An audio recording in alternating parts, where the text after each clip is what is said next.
ada sebuah kisah yang dialami oleh salah seorang ulama besar, yaitu Al-Imam Abdullah bin Mubarak. Imam Abdullah bin Mubarak ini seorang ulama besar. Beliau itu termasuk tabi'in, muridnya tabi'in, bertemu dengan para tabi'in, belajar langsung dengan para tabi'in. Nah, para tabi'in itu adalah orang-orang yang bertemu dengan para sahabatnya Nabi besar Muhammad Shallallahu Alaihi Wasallam, belajar langsung kepada para sahabat. Nah, Imam Abdullah bin Mubarak ini ketika beliau sudah bersiap-siap untuk menunaikan ibadah haji, ya, ketika beliau ingin besoknya berangkat ibadah haji, di malamnya beliau melihat ada seorang wanita yang sedang ngorek-ngorek tempat sampah. Akhirnya perempuan tadi mengambil bangkai ayam. Diambil bangkai ayam. Kemudian Imam Abdullah bin Mubarak bertanya kepadanya, "Wahai hamba Allah, apa yang sedang kau lakukan? Kenapa engkau mengambil bangkai ayam tadi? Bukankah Allah mengharamkan untuk memakan bangkai?" Kata si perempuan tadi, "Wahai Abdullah, sesungguhnya aku ini adalah seorang wanita yang memiliki 4 anak. Aku memiliki 4 anak perempuan, yang mana 4 anak perempuanku itu sudah sangat kelaparan. Suamiku meninggal, tidak ada lagi yang bisa menafkahiku. Sekarang anak-anakku dalam keadaan sangat lapar. Aku khawatir jika mereka tidak makan, mereka akan mati. Kalau sudah dalam keadaan darurat seperti ini, bukankah bangkai menjadi halal?" Ya, Imam Abdullah bin Mubarak berlinang air matanya, ya, merasa kasihan kepada si wanita itu. Akhirnya uang yang beliau akan gunakan untuk bekal berangkat ibadah haji, pergi dan pulang, seluruhnya beliau berikan kepada dia. Ini ambillah, gunakanlah untuk menafkahi anak-anakmu. Si perempuan tadi pun bersyukur, berterima kasih kepada Imam Abdullah bin Mubarak, dan beliau gagal untuk berangkat haji. Nah, berangkat dari para haji dari daerahnya beliau berangkat, mereka menunaikan ibadah haji. Singkat kisah, setelah mereka kembali dari tanah suci, mereka apabila bertemu dengan Imam Abdullah bin Mubarak, mereka berterima kasih. "Wahai Abdullah bin Mubarak, terima kasih. Kalau bukan karena bantuan dari Mekah sana, kami nggak tahu dan bagaimana. Datang lagi yang lain, terima kasih Imam Abdullah bin Mubarak atas bantuanmu, ibadah kami menjadi semakin lebih lancar lagi, semakin lebih khusyuk lagi atas bantuanmu, wahai Imam Abdullah bin Mubarak." Imam Abdullah bin Mubarak bingung, karena beliau pergi haji.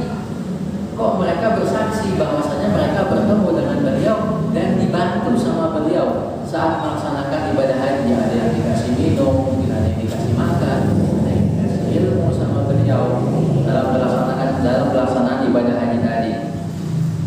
Ya, udah beliau bilang tuh kejadian yang beliau alami, bahwasanya bekal yang beliau miliki itu beliau sedekahkan kepada seorang perempuan yang fakir. Pas malamnya beliau tertidur, di dalam tidur beliau melihat Nabi kita Muhammad Sallallahu Alaihi Wasallam. Ya, kata Nabi kita Muhammad Sallallahu Alaihi Wasallam, "Assalamualaikum ya Abdullah, semoga keselamatan terlimpah atasmu wahai Abdullah bin Mubarak. Alasta tadri man ana, tidakkah engkau tahu siapa aku? Ana Muhammadun Rasulullah, aku adalah Nabi Muhammad, nabimu rasulmu wahai Abdullah bin Mubarak. Ana habibuka fid dunya wa syafi'uka fil akhirah, aku adalah kekasihmu di dunia dan pemberi syafaatmu nanti di akhirat. Jazakallahu an ummati khairan, semoga Allah membalas kebaikan yang engkau lakukan kepada umatku. Engkau melihat umatku ada yang kelaparan, engkau sedekahkan bekal hajimu itu sampai-sampai engkau tidak jadi berangkat haji. Semoga Allah membalas kebaikan Abdullah bin Mubarak. Kemudian kata Nabi kita Muhammad sallallahu alaihi wasallam, wahai Abdullah bin Mubarak, laqad akramakallahu kama akramta ummal yatama. Sungguh Allah Subhanahu wa taala telah memuliakanmu sebagaimana engkau memuliakan seorang ibu dari anak-anak yatim. Sebagaimana engkau memuliakan perempuan yang fakir tadi, yang kelaparan tadi, Allah memuliakanmu. Inna Allah Subhanahu wa ta'ala khalaqa malakan ala suratika.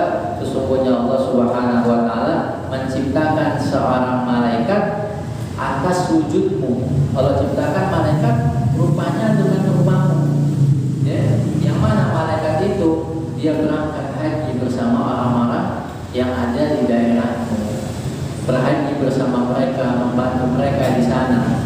Allah Subhanahu wa ta'ala tidak ingin engkau tidak mendapatkan pahala haji karena kebaikan yang engkau lakukan.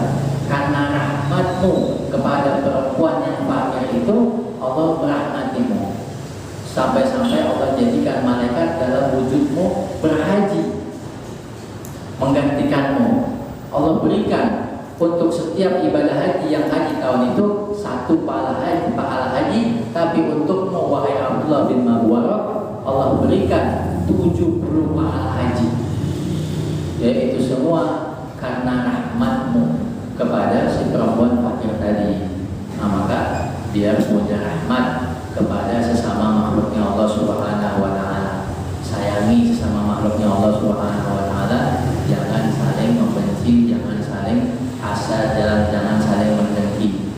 Kata Nabi SAW, ar-rahimuna yarhamuhumur rahman. Orang yang memiliki rasa kasih sayang kepada sesama makhluknya Allah, yarhamuhumur rahman, dia disayangi oleh Allah yang Maha Penyayang. Irhamu man fil ardi yarhamkum man fis sama. Sayangilah oleh kalian wahai umatku siapa saja yang ada di atas bumi, manusia, hewan, sayangi mereka meskipun binatang. Jangan berlaku kasar. Kita memotong hewan kurban aja nggak boleh tuh kita ngasah pisau yang akan kita gunakan di depan dia. Ini hewan kurban kita ngasah pisau di depan dia, nggak boleh. Sampai begitunya ada Islam sama hewan, apalagi sama manusia. Ya, yarhamkum man fis sama. Jika kalian menyayangi makhluknya Allah yang ada di bumi, niscaya siapa saja yang ada di langit menyayangi kalian. Siapa yang ada di langit? Para malaikat sayang sama kita. Kalau malaikat itu sayang sama kita, mereka akan mendoakan kita. Allahumma ighfir lahu, ya Allah ampuni dia, warahmuhu rahmati dia, angkat derajatnya ya Allah. Ya. Siapa lagi yang ada di langit? Para nabi-nabi yang sudah wafat. Semua nabi-nabi yang sudah wafat mereka berada di langit. Kan ketika Nabi Muhammad di Surah Mi'raj bertemu dengan mereka, nabi-nabi yang sudah wafat. Ya, mereka juga mendoakan kita. Kenapa? Karena rahmatnya kita kepada makhluknya Allah yang ada di bumi. Siapa lagi yang ada di langit? Wali-wali Allah yang sudah wafat. Mereka semua berada di langit, dan kalau kita sayang dengan makhluk Allah yang ada di bumi, mereka semua yang di langit menyayangi kita. Gitu ya. Sampai di sini dulu. Semoga Allah Subhanahu wa taala memberikan rahmatnya kepada kita. Allah jadikan kita orang-orang yang rahmat terhadap makhluknya Allah Subhanahu wa taala sehingga kita mendapatkan